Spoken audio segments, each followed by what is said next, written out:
We can't just say, nope, you're only allowed to have this, this, this, this, and this. Off you go, see you around. It doesn't work. Everybody's lives are so busy. We've all got so much going on, and they're just as busy as we are. So with those complex cases, I always find a timeline is super, super helpful, right? I timeline everything with them. I timeline their illness, and I timeline their future time with me as well. Now, I go through all of this in the Graduate Mastery Program, and I work with everybody to make sure that you can really cope in those appointments. And we go through clients, and we're able to discuss the clients to make sure that you're not overwhelming yourself and you're not overwhelming the client. Hello and welcome. Mentoring with Geraldine is a bite-sized practitioner podcast for naturopaths, nutritionists, herbalists, and practitioners. This podcast responds directly to your needs, the needs of the practicing natural therapist. With interviews, herbal discussions, something business and something clinical each week, you'll get the variety you need and enjoy to stay motivated in practice. Hello everyone, and welcome to Mentoring with Geraldine and the Bite Size Podcast. How are you? So today I thought we would talk about the complex client. And this has come from one of the questions that I receive when people join my groups like Strictly Education and Support, or that you email me. So this one was from a group member, Emily G, and she asks, currently struggling with imposter syndrome and second guessing myself and how to best work with complex cases. Now, if you went to Finding Your Flow in Practice, the other night on the 7th, then you will know how I work within the hour, right? One of the things that I always say is the more complex the case, the less time you often spend with them. Not because you don't want to be with them and not because you haven't got loads to tell them and help them out with, but simply because the more complex the case, often the more exhausted they are. They're overwhelmed by their own illness. They're overwhelmed by what's going on with them. You're the first person who has really come in contact with them, who spent time listening to their whole story. So their whole story has changed over time. Remember, they'll go and see a specialist or a GP or whoever it is, and they get 15 to 20 minutes tops, but they only talk about that one problem or that symptom.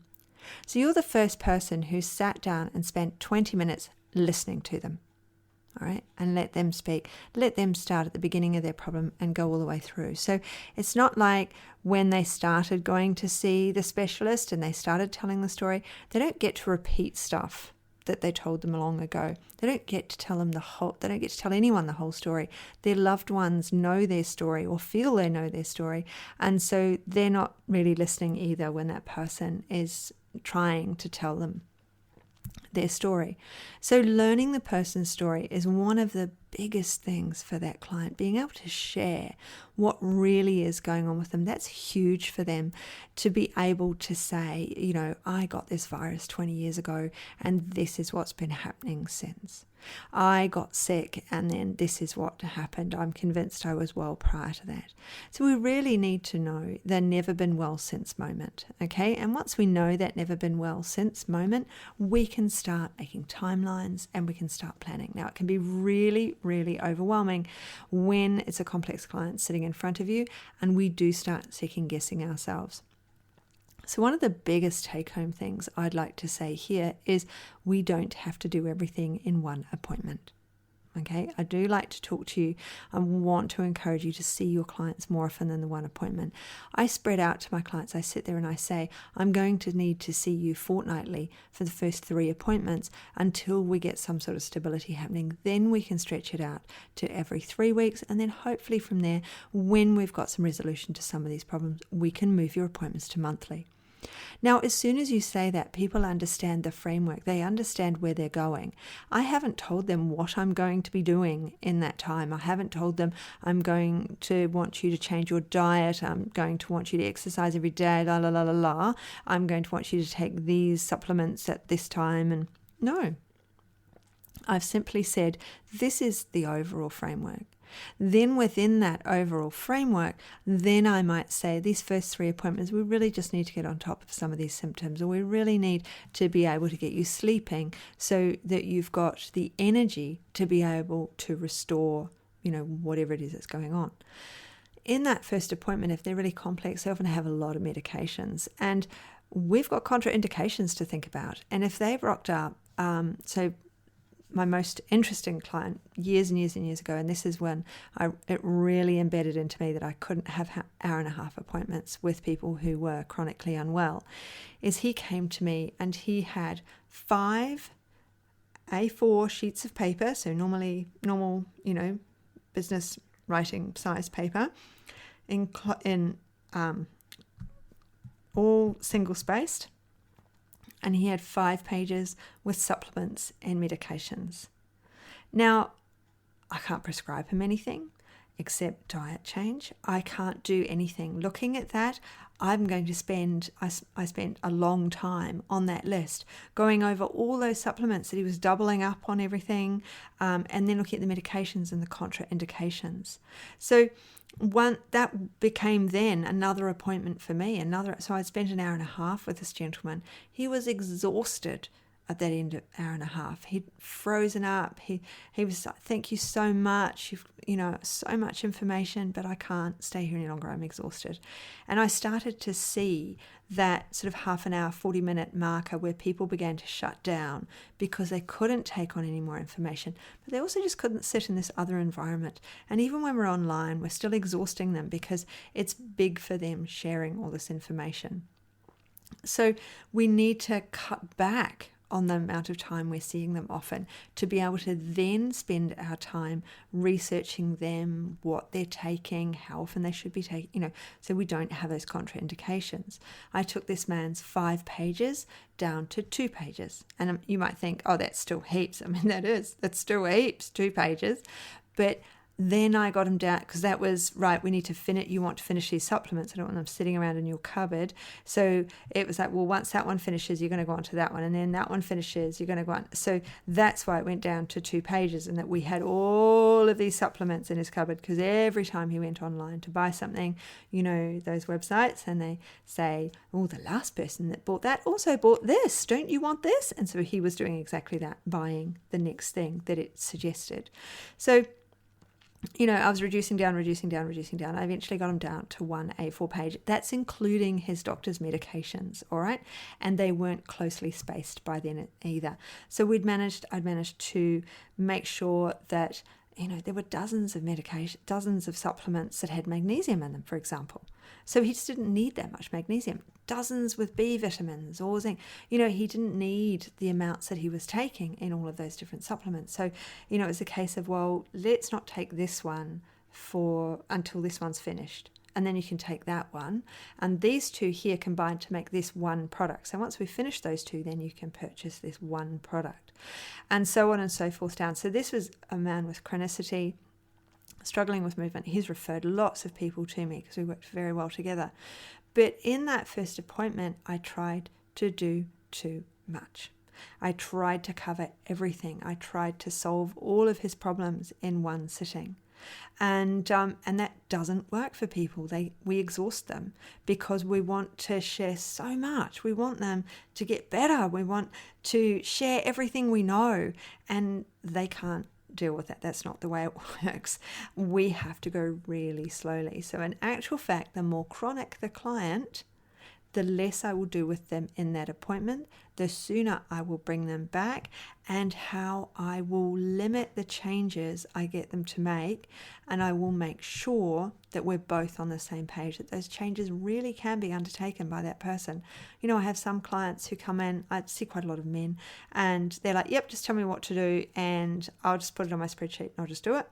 And I have other, oh no, I can't do that. So sometimes it's simple things like changing an alcohol type to a different alcohol type, because you can't get them to give up drinking. They won't give up drinking, but in actual fact, they need to not be drinking the same quantity, or we can change it for something different.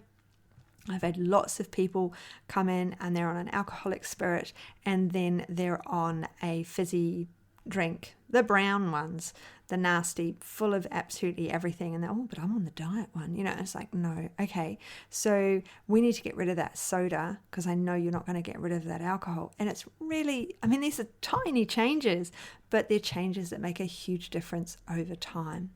Okay. So when we're thinking about that complex client, where we feel we're the imposter, because our client knows really well what's wrong with them. Often they've Googled it to the hilt. They know everything about their illness.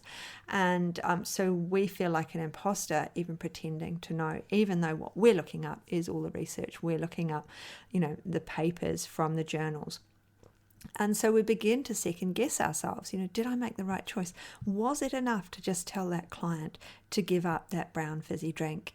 Even though I've said to him, I want you down from X number of vodkas to, ultimately to 1. And then I'd like to have you to have alcohol-free days, but we have to work on that.